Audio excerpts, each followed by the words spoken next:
But we're continuing our series of talks here in the campus community on the future church. And at the heart of this teaching series is this question: what will it look like to build a future church that is worth passing on to a future generation? What will it look like to build a future church that is actually worth passing on to the future generation? Because if you're anything like me, over the last couple of years, you've looked at maybe the church and you've thought to yourself, it has to be better than this, right? Or maybe you've looked at the church and you've thought to yourself, the church must be better than this. Like, if we're going to have a church to pass on to the next generation, then we must be better than we are. And if you have felt that in any way, shape, or form, then this series is for you, because we as a church are asking ourselves, how do we build a future church here in San Francisco? And how can the church build a future church wherever you are that is actually worth passing on to the future generation? So if you've missed any of those talks, I'll go ahead and put a link right here up in the video, and you can tune in and watch those after today's gathering. We'd love to get connected with you, hear your story. So go ahead and drop us a comment right there in the video so that we can connect with you later this week. But today, I want to continue this teaching series by looking at the passion it's going to take for us to create a future church worth passing on to the future generation.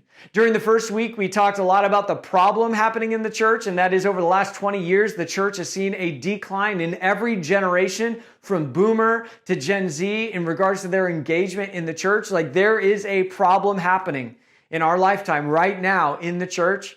And then we talked last week about the projection of culture and technology and what that means about where people are going and how we as a church can meet them where they are. And then this week, I want to talk about the passion it's going to take from you, from me, from us, if we're going to build a future church worth passing on to a future generation. You know, just before recording this teaching, I got a phone call from a really good friend of mine. His name is Jim. And Jim's a dear friend of mine because when I was 20 years old, I was a youth pastor at a church, knew nothing. I was just so clueless. And Jim was on this team at the church I was pastoring at, and he was such a good friend to me. I just am so grateful for you, Jim, especially if you're watching right now, Jim. Just know I love you, man. I mean, he's just one of the kindest, funniest people you'll meet. In fact, he's got a laugh that sounds like Count from Sesame Street. Like, that's what his laugh sounds like. It's totally contagious. It's awesome. But I love talking to Jim because he was telling me about this book that he is almost done writing. And it's full of over 100 devotionals from some of his life experiences and just lessons he's learned along the way, and how excited he is to release this book and the impact he hopes it makes in the lives of people. And the reason this is so powerful to me is because Jim also just got out of hospice care. And Jim is near the end of his life. And yet, even at the end of Jim's life, all he can think about is investing in the future generation.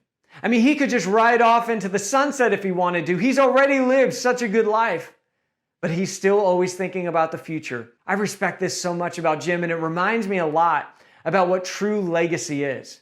Sometimes I think we think legacy is about popularity or notoriety or people remembering your name or how many followers you have on social media, but that's not legacy, and I think you probably know that, right?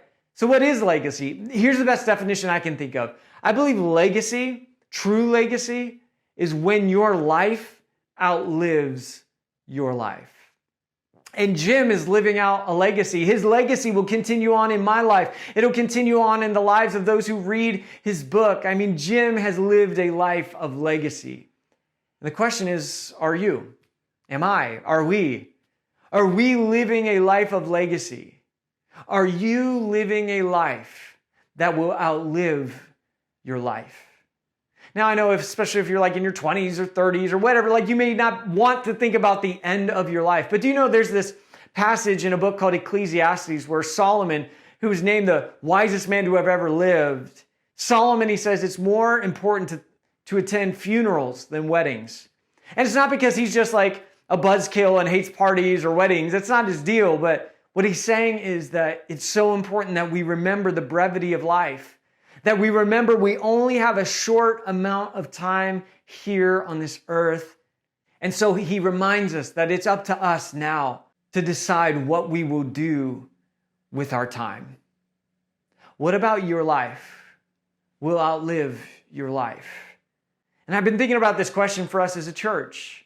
What about our church right now will outlive us and will continue on to the next generation? I want to talk about that, and I want to talk about the passion it will take for us to live a life that outlives our life and to build a church that will outlive us as well. See, if we're going to create a future church that's worth passing on to a future generation, we're going to have to make a decision to refuse to allow the future to leave us behind. Man, I'm convinced that if we're going to build the future, that we must refuse to wait for the future to happen, and we got to decide to happen to the future, Because you know that if you do nothing, the future will leave you in the past, and your opportunity to be a part of something greater will depart. I often think about what I would have never known if I stayed in Arizona instead of moving here to San Francisco to start Canvas. I would have never known all of you, and that alone is sad. I would have never known how God could provide when you have nothing but a vision. I would have never known the beauty of what it's like when a church becomes a family. I would have never known how awesome it is to surf or the power of an earthquake.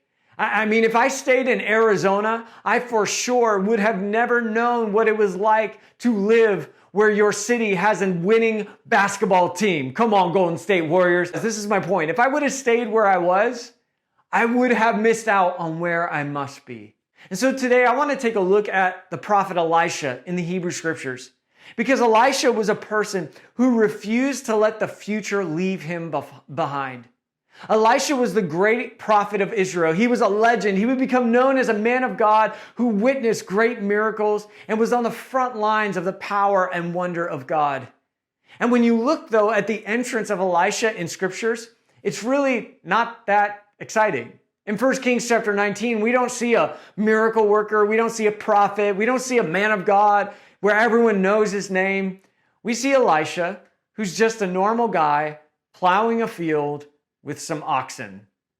Elisha was living his life behind the plow. It was monotonous. It was boring, and I can't imagine that it smelled very great being behind of an ox all day long, right? But hey, it paid the bills, right? Can you relate to a life that feels monotonous like that? I think there should be a holy fear that should drive us forward into the future. And that is a fear that if we stay where we are, that we very well may lose where we must be. Which is, of course, what makes Elisha's story so interesting and so relevant. Is that there came this moment in the life of Elisha where he was invited by, I guess you'd call him the OG prophet of Israel. His name was Elijah. And Elijah invited Elisha, a little confusing, he invites Elisha to be his apprentice. And this happens in 1 Kings chapter 19.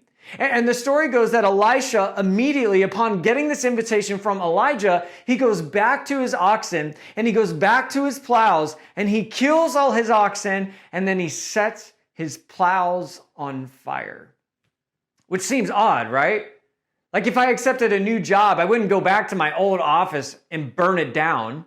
Like even if I wanted to do that, it would still be a little strange to do it. Not to mention it would also be criminal, right?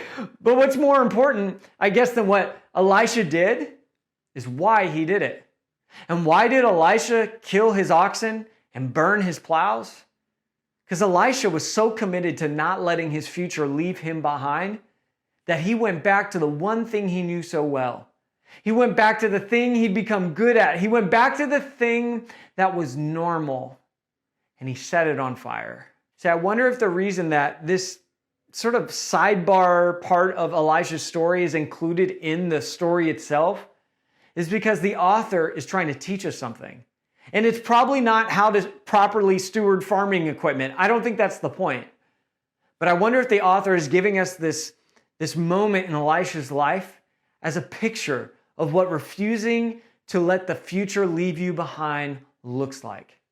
That if we're going to step into what we've never known, if we're going to follow the future where it's inviting us, that we're going to need to set what we've always known on fire. And so in the book of 2 Kings 2, we're told that Elisha's mentor, Elijah, he's about to be taken up to heaven in a whirlwind, and that Elijah and Elisha are on their way to another town. And Elijah, he says to Elisha in verse 1 of 2 Kings chapter 2, he says, "Stay here. The Lord has sent me to Bethel." But Elisha, he replies, "As surely as the Lord lives and as you live, I will not leave you." And so they go down to Bethel together. And at Bethel, a large group of prophets come out to Elisha and they ask Elisha, "Do you know that the Lord is going to take away your master from you today?" And Elisha, he replies, "Yes, I know, so be quiet." I love it. He's like, "Just don't talk to me about it." And then Elijah says to him, "Stay here, Elisha. The Lord has sent me to Jericho." And still Elisha, being determined to follow Elijah into the future, he says this, "As surely as the Lord lives and as you live, I will not leave you." And so they both go to Jericho. And the story continues, and we're told that the company of prophets at Jericho, they come to Elisha and they ask him, "Do you know that the Lord is going to take away your master from you today?"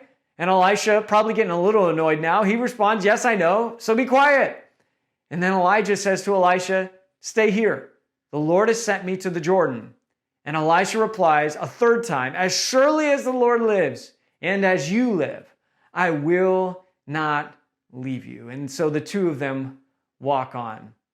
You sort of get the suspicion that this is a test, don't you? You see, the story goes on to tell us that 50 men from this group of prophets, they stand at a distance facing the place where Elijah and Elisha were at the Jordan. And we're told that Elijah takes his cloak, he rolls it up, he strikes the water with it, and then the water divides to the right and to the left, and the two of them cross over on dry ground.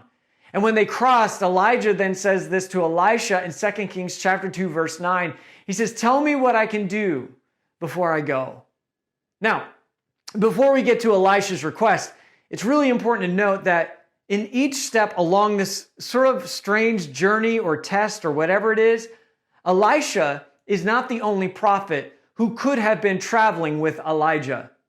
But all the other prophets chose to stay where they were, to watch at a distance while Elijah and Elisha traveled together. And what's interesting is these prophets, obviously, they made it clear, have an idea that something is about to change. But instead of walking with Elijah into the future to see what is about to happen, they stay where they are. They watch at a distance. And it's only Elisha who again and again and again refuses to be left behind. And I don't think it's coincidental that Elijah repeatedly gives Elisha the opportunity to stay behind. Remember, it felt like a test. He even commands Elisha to stay put.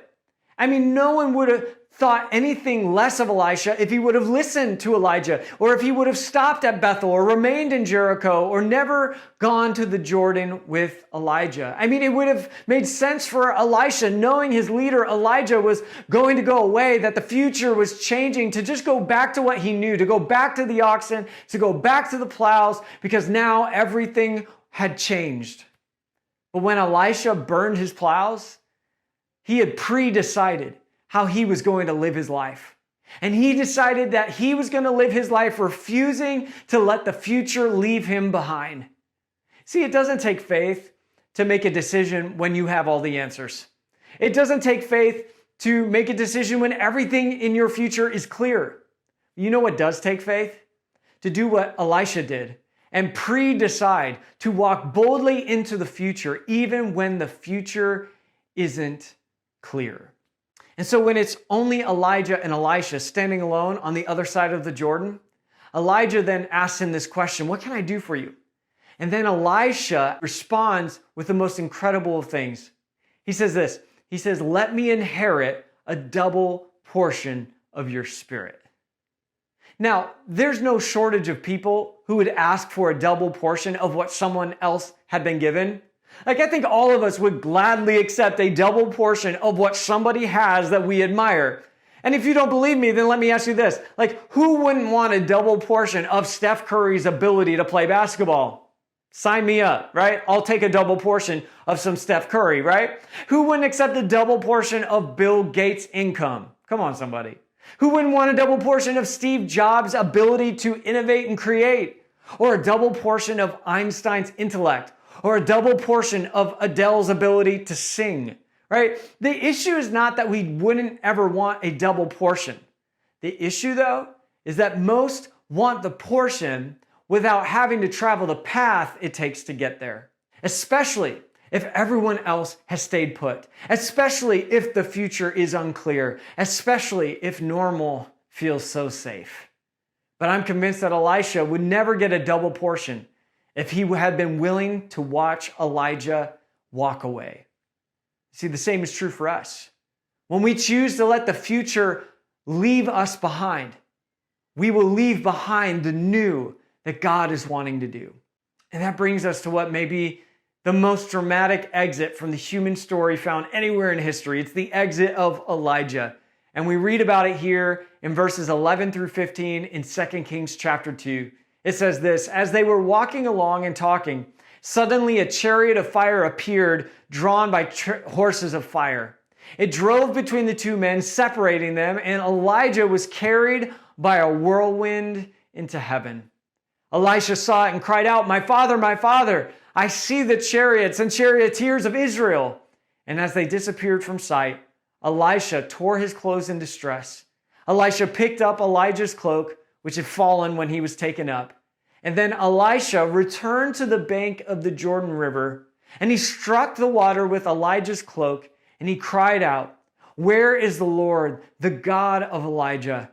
And then the river divided, and Elisha went across. And when the group of prophets, remember those prophets that had been watching from a distance? From Jericho, when they saw from a distance what happened, they exclaimed, "Elijah's spirit rests upon Elisha." And they went to meet him and bowed to the ground before him. Okay, what I need you to see is that this is a story about more than what Elisha experienced. It's really a story about who Elisha was as a person. And who he was as a person was someone who refused to let the future leave him behind. And because of that, he was able to step into the new that God was bringing into his life. So let's turn the story around. And let's let this story speak to our lives today. See, the story of Elisha invites us all to ask this question, both personally and collectively. And that question is, will we settle for normal, the oxen and plows of what was, when God is actually calling us to advance into the new? Will we settle for normal, or will we advance into the new? Will we stay put in the comfort of safety? Will we, like the group of prophets, stand back and watch the future change? Or will we, like Elisha, refuse to be left behind? I found that although many will say they need clarity in order to move forward to greater things, that what we mostly need is not clarity, but what we need to step into the future is courage and conviction. And it's the same for the future church. If we wait for clarity on all things, we're going to be left behind. The future church belongs to those with the courage and conviction to keep following the future wherever it goes. The conviction that building a future church for a future generation matters, and we need the courage to do anything short of sin to build a future church worth passing on to a future generation. Like the early pioneers who began in New York and Boston with the intention of making it to San Francisco, but if you know history, you know many of them chose to settle in Oklahoma and Missouri. I fear that far too many churches have become settlers far too soon. But the future church, it won't be led by settlers. The future church will be led and shaped by pioneers. What do you think would be possible if all of us lived with such a sacred curiosity that we refuse to settle for what has always been in order to experience what we never knew was possible? What could God do in a church that lived with the spirit of a pioneer and that refused to let the future leave them behind? What could God do with a church like that? I think of like the person who shows up to a party uninvited. Have you ever known somebody who does that? On a social level, it's pretty annoying. But on a soul level, it's actually admirable, right? Like I think God is waiting for people who don't wait for the future to send them an invite before they show up. Let me close and ask you to imagine the future for a moment. Like what would happen in our church, and what would happen in our city, and what would happen in our own lives if we all refused to believe the lie that God is less today than he was yesterday? Like, what would happen if we said, no matter what lies ahead, no matter what it costs me, no matter what the future demands of me, no matter what change might be required, I refuse to be left behind. I refuse to just watch the future at a distance. I'm going to commit to walk with the future each and every step of the way. Like, what could be possible? I've been thinking about this psalm in Psalm 145, verse 4. It says, let each generation tell its children of your mighty acts. Let them proclaim your power. I've been wrestling with how to end this talk, but this verse keeps coming back to my mind. And every time I read it, I feel like God is asking me, and maybe he's asking you, what kind of stories will the future generation tell about us? Will the future generation tell stories of our faith and of our courage, how we refuse to accept normal or the status quo? Or will they tell stories of our safety and our fear? Will the next generation thank us for the church that we gave them? Will the future generation see the church that we gave them as a ceiling that keeps their faith from rising? Or will they see the church that we gave them as a floor that the next generation can build their faith upon? See, I don't want to wait to see the future happen. I want to build that future now in the present. And I want to give the next generation a beautiful church to be a part of, and an even more beautiful story to tell. Let's pray. Father God, I just thank you so much for my brothers and sisters watching right now. God, I pray that we as one community, that we would not wait for clarity, but we would live with courage and conviction. I pray that we wouldn't wait for the future to happen, but that we would happen to the future. That we would commit right now in this very moment to refuse to be left behind, to refuse to be left behind in that which was, or that which is normal, or that which is safe, or that which is easily understood, that we would commit ourselves now to walk into the future, to see what it is that you are doing in your church, so that we can build a future church that is worth passing on to the future generation. Father God, I pray that right now in this very moment, you would give us a burden for the future, a vision for the future, and courage to begin stepping into that future. We love you so much, and we ask this in the name of Jesus.